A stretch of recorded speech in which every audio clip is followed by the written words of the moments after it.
Hello అండి, ఈ వీడియోలో ఏపీ ఈసెట్ 2024లో అడిగిన ఎలక్ట్రానిక్ సర్క్యూట్స్ మీద ప్రాబ్లమ్స్ చూద్దాం. The voltage gain of an amplifier without feedback and with negative feedback respectively are 100 and 220. The percentage of negative feedback beta would be. మనకేమి ఇచ్చారు?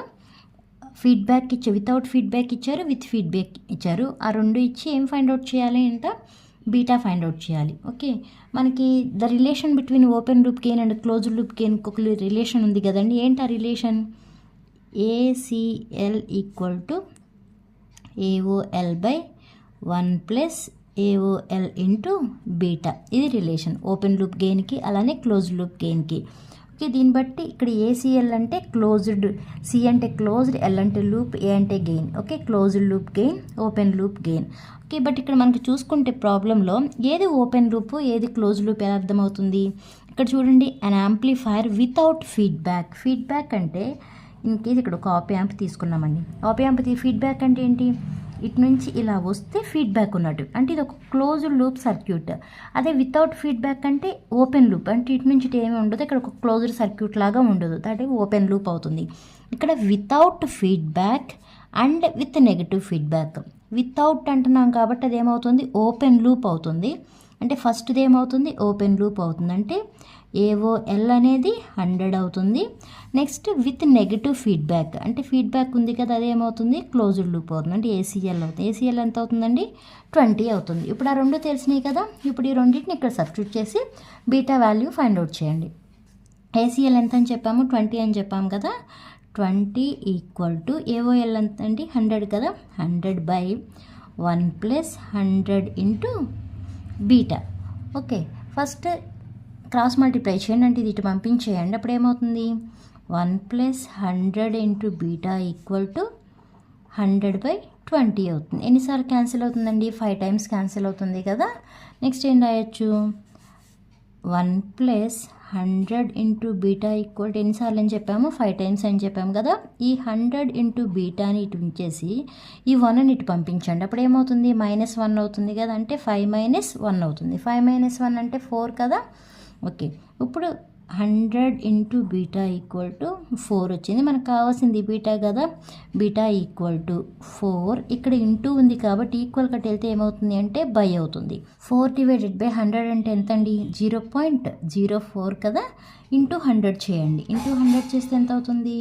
4% అవుతుంది. ఓకే, దీనికి ఏం చేస్తారు అంటే 0.04 ఇంటూ 100 వేస్తే ఈజ్ ఈక్వల్ టు ఎంత అవుతుంది? 4% అవుతుంది. మనకి అంటే ఇచ్చిన ఆప్షన్ బట్టి మనం సాల్వ్ చేయాలి. ఇన్ కేస్ ఆన్సర్స్లో మీకు 0.0 ఇలా ఇస్తే ఇదే వేసేయచ్చు.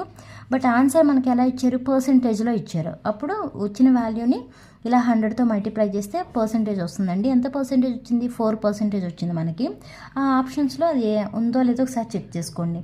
ఫస్ట్ ఆప్షన్ ఏంటి? 4%, second option 5%, third option 20%, fourth option 60%. మనకు వచ్చింది 4%, అంటే first option is the right answer. Okay, అలానే ఇంకో ప్రాబ్లం చూద్దాం. An RC amplifier stage has a bandwidth of 500 kHz. What will be the rise time of this amplifier stage? Okay, మనకి ఇచ్చిన problem RC amplifier. ఆ RC యాంప్లిఫైర్లో bandwidth ఎంత ఇచ్చారండి? 500 kHz ఇచ్చారు. ఏం ఫైండ్ అవుట్ చేయాలి? Rise time of this amplifier stage. మనకి దానికి కూడా ఒక ఫార్ములా ఉంది కదా, ఏంటండి? That is the rise time TR equal to formula 0.35 by bandwidth.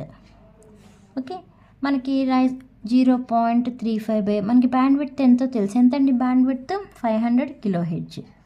500 into 10^3. Kilo అంటే 1000 కదా, అంటే 10^3 వేయాలి.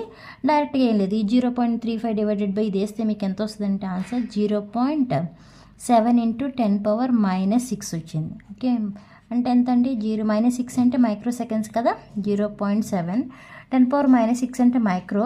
మనం ఫైండ్ అవుట్ చేసింది టైం కాబట్టి సెకండ్స్, మైక్రో సెకండ్స్. మనకి ఇచ్చిన ఆప్షన్స్ ఏంటండి? 0.35 micro seconds, 0.7 micro seconds, 1.0 micro seconds, 2.05 micro seconds. మనకు వచ్చింది ఎంత? 0.7 మైక్రో సెకండ్స్ కాబట్టి second option is the right answer. Okay, అలానే ఇంకో ప్రాబ్లం చూద్దాం. ఇది ట్రాన్స్మిటర్కి సంబంధించండి. A broadcast radio transmitter radiates 13.6 kilowatts when the modulation percentage is 60.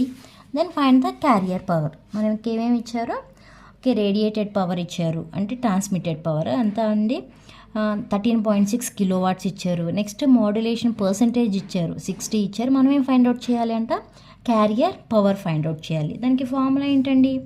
PC కదా, PC equal to PT by 1 plus M square by 2. ఇది formula. మనకి ఇక్కడ అన్నీ ఉన్నాయి. ఓకే, అంటే పీసీ ఈక్వల్ టు ఎంతంటే ట్రాన్స్మిటెడ్ పవర్ ఎంత ఇచ్చారు? 13.6 కిలోవాట్స్ కదా, అంటే 13.6 కిలో బై 1 ప్లస్ ఇక్కడ ఎం అంటే ఏంటి? మాడ్యులేషన్. ఓకే, మాడ్యులేషన్ పర్సెంటేజ్ ఎంత ఇచ్చారు? 60% ఇచ్చారు. ఓకే, దీన్ని మనం ఎలా రాసుకోవచ్చు? 0.6 అని రాసుకోవచ్చు కదా. ఓకే, అంటే ఈ ప్లేస్లో ఏమని రాస్తున్నాను? ఎం ప్లేస్లో 0.6 హోల్ స్క్వేర్ బై 2 వేసుకోండి. ఓకే, నెక్స్ట్ 13.6 కిలో అంటే కే బై 13.6 కే బై 1 ప్లస్ 0.6 అంటే ఎంత అండి? 0.36 బై 2. ఫస్ట్ డివైడ్ చేసేయండి. డివైడ్ చేసేస్తే మళ్ళీ మీకు ఎల్సిఎం చేసి దానికన్నా డివైడ్ చేసి 1 యాడ్ చేస్తే సరిపోతుంది. 13.6 కే బై 1 ప్లస్ ఇక్కడ 0.36 డివైడెడ్ బై 2 వేసుకుంటే 0.18 వస్తుంది. ఆ 0.18కి ప్లస్ 1 యాడ్ చేయండి. యాడ్ చేస్తే ఎంత వస్తుందండి? 1.18 వస్తుంది.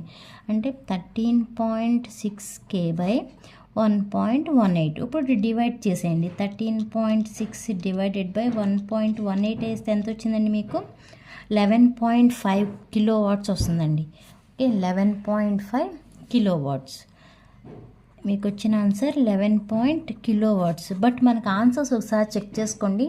ఎగ్జాక్ట్ ఆన్సర్ ఉంటే ఓకే, లేదంటే మనకి ఎగ్జాక్ట్ ఆన్సర్ లేకపోతే దానికి దగ్గరలో ఉన్న ఆన్సర్ ఏదైతే ఉందో ఆ ఆన్సర్ని పెట్టాలి. మనకైతే ఆన్సర్ వచ్చింది 11.5 కిలో వాట్స్. ఒకసారి ఆన్సర్ చూద్దాం. మనకి ఇచ్చిన ఆన్సర్స్ ఏంటంటే ఫస్ట్ ఆప్షన్ వచ్చి 1.2 kilo watts, second option 1.45 kilo watts, third option వచ్చేమో 10 kilo watts, fourth option 20 kilo watts. మనకి ఏది దగ్గరగా ఉందండి? 11.5 కిలో వాట్స్ మనకు వచ్చింది. ఇచ్చిన ఆప్షన్లో థర్డ్ ఆప్షన్కి చూస్ చేసుకోవచ్చు. Okay, third option is the right answer. అర్థమైందండి? అర్థమైతే లైక్ చేయండి, షేర్ చేయండి, అలానే సబ్స్క్రైబ్ చేయండి. నెక్స్ట్ వీడియోలో ఇంకొన్ని ప్రాబ్లమ్స్ చూద్దాం.